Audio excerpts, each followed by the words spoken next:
बऱ्याचदा उन्हाळे दिवस सुरू झाले की तिखट मसालेदार भाज्या खायची इच्छा अजिबातच होत नाही.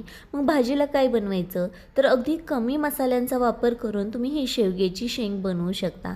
कारण उन्हाळ्यामध्ये ह्या शेंगाचा सीझन असतो. असा तर वर्षभर चालतो, पण गावरान शेंगा असतात ना, त्याचा सीझन उन्हाळ्यामध्येच असतो. त्यामुळे ही भाजी खायला खरंच खूप छान लागते. चला तर रेसिपीला सुरू करूया. 2 मोठ्या शेंगा घ्यायच्या आहेत, बारीक आकारात कट करायच्या आहेत. त्याच्यावरची जेवढी साल निघते ना, तेवढी साल तुम्ही काढून घ्या. आता 2 ते 3 पाण्याने आपल्याला पाण्यामध्ये याला स्वच्छ धुवून घ्यायचे आहेत. धुतल्यानंतर आपल्याला ह्या शेंगा उकडून घ्यायच्या आहेत. त्याच्यासाठी आपल्याला पातेल्यामध्ये 1.5 ग्लास एवढं पाणी उकळून घ्यायचं आहे. याच्यामध्ये आपल्याला या शेंगा घालायच्या आहेत. शेंगा घातल्यावरती अगदी 1 ते 1.5 चमचा हळद घालायचा आहे. हळदीमुळे ना हे शेंगाला फ्लेवर खूप छान येतो. बरोबरच आपल्याला चवीपुरतं मीठ घालायचं आहे, अगदी 1.5 ते 2 चमचे. आणि एकदा व्यवस्थित त्याला हलवून घ्यायचं आहे, म्हणजे हळद आणि मीठ व्यवस्थित मिक्स झालं पाहिजे. झाकण ठेवून 10 मिनिटं छान उकळून घ्यायचे आहेत. तोपर्यंत मसाला बनवण्यासाठी अर्धी वाटी खोबरं, 10-12 लसणाच्या पाकळ्या आणि 1 चमचा जिरे आणि थोडीशी कोथिंबीर घेतली आहे. आता याच्यामध्ये आवश्यकतेनुसार पाणी घालून छान असं मिक्सरला याला बारीक करून घेणार आहोत. पाणी घालून बारीक केल्यानंतर मसाला छान असा व्यवस्थित शिजला जातो. त्यामुळे थोडासा पाण्याचा वापर केलेला आहे. कढईमध्ये 2 चमचे एवढे तेल घालायचं आहे. तेल गरम झालं की अर्धा चमचा मोहरी घालायची आहे. मोहरी छान तडतडली की त्याच्यामध्ये 5-6 कढीपत्त्याची पानं घालायची आणि मिक्सरला फिरवलेला मसाला घालून घ्यायचा. व्यवस्थित मिक्स केल्यानंतर ना आपल्याला याच्यामध्ये लाल मिर्च पावडर फक्त कलरसाठी वापरलेले आहे 2 चमचे. सोलापुरी काळा मसाला 1 चमचा घालायचा आहे. व्यवस्थित हलवून घ्यायचं आहे. आणि जे वाटण मी म्हणते ना, इथे सावजीचं वाटण आहे. हे वाटण घातल्यामुळे ना भाजीला कलर खूप छान येतो, पण याच्यामध्ये तिखटपणा अजिबात नसतो. मसाल्याचा सुद्धा फ्लेवर जास्त नाही आहे, त्याच्यामुळे तुम्ही याचा वापर करू शकता. यामुळे फक्त भाजीला कलर खूप छान येतो. आणि हे माझं लाल वाटण होतं, याच्यामध्ये काळं वाटणसुद्धा भेटतं. आता अगदी थोडंसं पाणी घातलं आणि हा मसाला व्यवस्थित मिक्स करून घेतलेला आहे. आता आपल्याला काय करायचं आहे, झाकण ठेवून हा मसाला तेल सुटेपर्यंत आपल्याला शिजवून घ्यायचा आहे.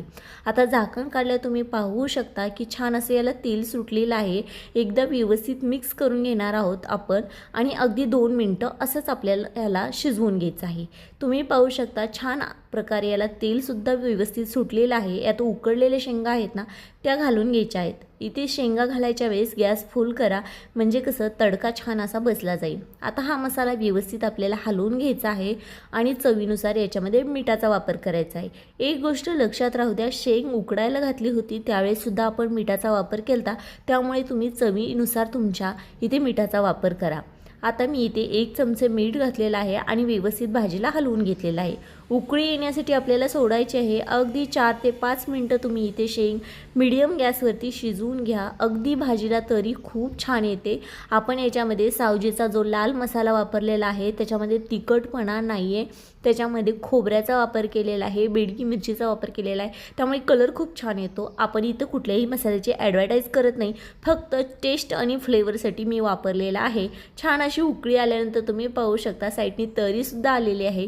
उन्हाळी दिवसामध्ये ना अशी पातळ भाजी आणि भाकरी खायला खरंच खूप छान लागते.